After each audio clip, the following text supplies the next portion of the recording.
Kasih atas dukungannya Pak Ketua. Kan ini bukan buat kita, tapi bukan saya, bukan buat DPR, tapi buat seluruh masyarakat kita. Gimana caranya supaya kita bisa tumbuh cepat sesuai dengan rencananya tadi. Kalau melihat itu tadi masukan dari Pak Dolvi, ya itu kan semua angka-angka dari apa? RPJMN ya. RPJMN kan banyak sektornya Pak ya. Bapak nanya ke saya itu, saya nggak tahu, saya boleh nggak masuk ke sektor-sektor itu, karena setiap saya masuk ke sana orang bilang Anda masukin urusan kementerian yang lain, ya bukan urusan saya emang, tapi kita akan coba diskusikan sana supaya itu Pak Ketua, jalan boleh merespon semua. Pak Ketua? Boleh. Gini, Silakan Pak Dolvi. Saya terus Pak. Problem-problem itu menjadi keluar ketika pertumbuhan kita lambat di bawah targetnya. Ketika tumbuhnya cuma 5%, ya begitu. Manufacturing sektor yang nggak tumbuh, ya tumbuhnya pelan lah. Yang lain juga sama, termasuk penciptaan lapangan kerja, termasuk juga penguatan kelas menengah kita. Kalau 5% ada begini-begini aja, nggak tumbuh. Makanya ke depan saya ingin uang yang ada, APBN yang ada bisa maksimal mendorong pertumbuhan ekonomi sehingga ada penciptaan lapangan kerja yang betul bukan non formal, yang betul-betul formal sektor yang disorot oleh Pak Dolvi tadi. Tanpa pertumbuhan ekonomi yang memadai, kita susah menciptakan lapangan kerja yang berkesinambungan untuk orang-orang yang bisa bekerja formal. Kalau non formal kan kita nggak tahu kesejahteraannya bisa naik terus apa enggak. Tapi itu modalnya adalah pertumbuhan ekonomi yang lebih cepat. Ini saya baru dorong yang ini kan, yang ada di tangan kita dulu. Ke depan kita akan pastikan iklim investasi akan lebih bagus lagi. Kementerian Perekonomian sudah melaunch P2SP. Apa namanya? P2SP. Percepatan Satgas percepatan ini ekonomi, pertumbuhan ekonomi. Kemarin sudah dibicarakan masalah penyerapan anggaran, sekarang dimonitor tuh anggaran pusat tuh seperti apa, penyerapan seperti apa. Semua menteri ada di situ, dan kalau nggak lambat, kalau penyerapan lambat mulai ditegur katanya. Jadi bukan saya lagi yang tegur, tapi Kemenko dengan seluruh kementerian yang ada di sana. Ada 26 kementerian yang telah terlibat di Satgas tersebut. Nanti yang kedua adalah debottlenecking.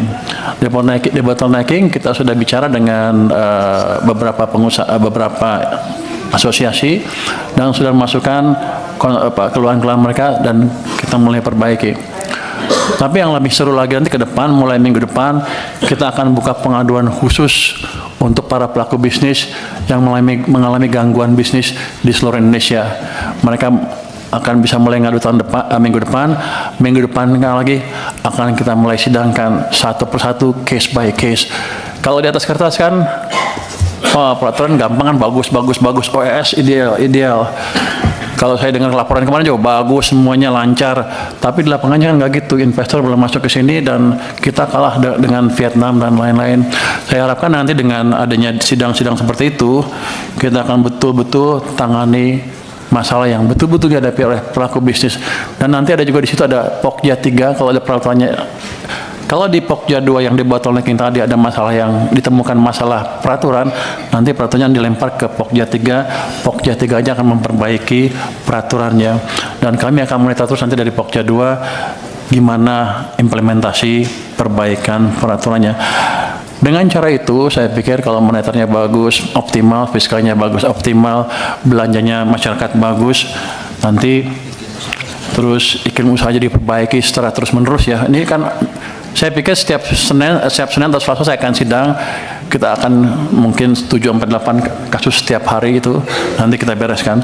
Saya pikir akan membaik dengan signifikan dalam setahun iklim usaha kita. Dalam keadaan seperti itu nanti kita baru bisa melihat atau mengharapkan pertumbuhan ekonomi yang lebih cepat. Kalau udah 6%, saya pikir tahun depan udah bisa 6%, nanti baru kita kenakan pajak-pajak tadi itu, pajak-pajak yang selama ditunda. Saya pikir kalau udah orang lebih gampang cari kerja, udah agak makmur sedikit, dipajakin juga nggak akan marah-marah lagi seperti kemarin ketika ekonomi jatuh. Jadi tentunya akan kita perhitungkan seperti apa nanti pajak yang pas buat masyarakat, buat kita tanpa mengganggu momentum pertumbuhan yang terjadi. Jadi begitu Pak Dolfi. Jadi dengan cara itu kita harapkan nanti semuanya bisa membaik. Angka-angka target tadi nanti kita akan lihat di akhir tahun. Kalau Anda misalnya bilang kalau nggak tercapai, apa konsekuensi untuk Kementerian Keuangan? Coba Pak, lu kan gurunya, guru itu ada masukan nggak? Mau ngapain? Gaji dipotong? Ada gaji. Mau diapain? Gaji mulai gaji menteri lah. Oh, menteri duluan. Nggak, kita akan lihat. Artinya gini. Peraturan, ada peraturan. Pak Menteri, sebelum yang ke situ tadi, izin Pak Ketua. Silakan. Tadi mengenai apakah Menteri Keuangan bisa ikut masuk di dalam sektor-sektor yang tadi itu, pertanian, pertambangan, dan seterusnya yang banyak itu tadi. Kalau kita baca di Undang-Undang Keuangan Negara, Pak, tugas menyusun APBN diserahkan kepada Menteri Keuangan, diberi kuasa oleh Presiden di dalam menentukan kebijakan-kebijakan fiskal, termasuk logical framework dari program-program kementerian lembaga. Masuk akal apa enggak? Bahkan pernah menjadi temuan BPK bahwa program-program kementerian lembaga itu tidak memenuhi aspek logical framework dari mencapai sasaran pemerintah. Kalau Menteri Keuangan bisa memotong anggaran, kenapa Menteri Keuangan tidak bisa mempertajam program? Kalau sektor-sektor ini tidak disentuh, Pak Menteri, tugas siapa? Karena kalau kita hitung, Pak, sektor-sektor ini, Pak, 75% ada pengampunya di kementerian. Pertanian di Kementerian Pertanian, pertambangan ada kementeriannya, industri ada kementeriannya. Kalau kementerian-kementerian ini tidak hanya membelanjakan APBN saja, ya nggak akan mendorong pertumbuhan ekonomi, Pak Menteri. Tapi kalau didorong kementerian-kementerian ini membuat kebijakan yang bisa menghasilkan nilai tambah di setiap sektor, contoh yang paling ekstrim yang saya bilang tadi, pertanian. Dengan satu kebijakan saja, pertumbuhan ekonomi sektornya langsung lompat. Hanya menyerap gabah petani 6.500 per kilo. Nah, maksud saya sektor-sektor yang lain, kementerian lain didorong Pak Menteri untuk ada kebijakan-kebijakan yang bisa menghasilkan nilai tambah ekonomi. Kalau tidak, seperti kata Pak Aris, konsumsi ya segitu terus. Belanja pemerintah ya mau mengundang investasi, kita tahu problemnya. Undang-undang Ciptaker dari disahkan sampai sekarang, kalau ditanya sudah berjalan 50% berjalan aja sudah bagus. Itu Pak Menteri. Terima kasih Pak Dolfi atas penegasannya. Saya pikir juga tadinya saya boleh begitu, tapi kan waktu saya gitu banyak yang ribut. Tapi kalau ditegaskan lagi seperti ini ya saya akan lihat lagi nanti. Kita terima kasih atas dukungannya. Saya pikir memang harusnya sih kita bisa kontrol, paling enggak uangnya dipakai yang betul dan bisa menghasilkan impact ke pertumbuhan ekonomi yang baik. Jadi terima kasih atas dukungannya Pak. Kalau kita memberikan dukungan Pak, karena instrumen yang Bapak gunakan masuk ke mereka itu adalah instrumen Bapak bagaimana APBN itu dibelanjakan dengan benar. Iya. Instrumen itu boleh Pak, dan itu kewenangan Bapak. Karena instrumen yang Bapak gunakan adalah instrumen di wilayah kewenangan Bapak dalam rangka APBN digunakan dengan benar. Termasuk Bapak mengontrol APBN ini sudah berapa jauh besaran serapannya. Itu Pak. Itu menurut saya sangat luar biasa Pak. Gitu. Silakan dilanjut Pak. Terima kasih atas dukungannya Bapak Ketua dan Pak Dolfi. Kami akan jalankan sesuai dengan petunjuk barusan. Saya pikir kementerian lain akan gonjang-gonjang sedikit nanti. Ya. Untuk restitusi tadi dari Pak Haris, restitusi cukup besar. Yang penting kan memang nilai netonya kan. Saya dapat masukan juga rupanya restitusi yang tahun ini itu restitusi dari 2 tahun sebelumnya yang ditangguhkan. Jadi tahun depan mestinya akan lebih kecil dibandingkan dampak negatifnya yang tahun ini.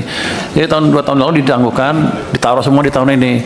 Jadi turun ke bawah banget itunya netonya gara-gara itu. Tapi ya nanti akan kita perhatikan juga restitusi seperti apa prakteknya yang baik, karena kelihatannya beberapa juga yang beberapa tempat Interupsi yang, Pak Menteri. ya. Tadi menarik itu Pak, restitusi 2 tahun sebelumnya ditahan nilainya mencapai berapa ya Pak? 250 Pak. 250. Jadi 2 tahun restitusi 2 tahun yang lalu. Iya, pemeriksaan atas 2023 2024 Pak. Ya lanjut Pak. Itu saya baru sadar juga, tadinya saya pikir kalau gitu dicicil setahun aja, tapi udah keluar semua. Begitu saya masuk tinggal sedikit yang tersisa, ya saya nggak bisa apa-apa lagi begitu. Tapi ke depan akan kita pastikan BKF akan ikut campur juga dalam hal pencairan restitusi ya. Lo apa? Oh, DJSF. Biar keren namanya, jadi DJSF akan ikut serta lagi untuk supaya restitusinya bisa berjalan lebih tertib. Terus untuk penempatan dana yang Bapak kritikan undisbursed-nya 35%, ya undisbursed karena mereka masih punya Lain. ketika itu kan lain ya Pak, ketika ekonominya melambat ya begitu. Tapi kita paksakan itu jalan, ketika uang masuk di sistem itu harus jalan, nanti undisbursed-nya harusnya makin lama makin berkurang.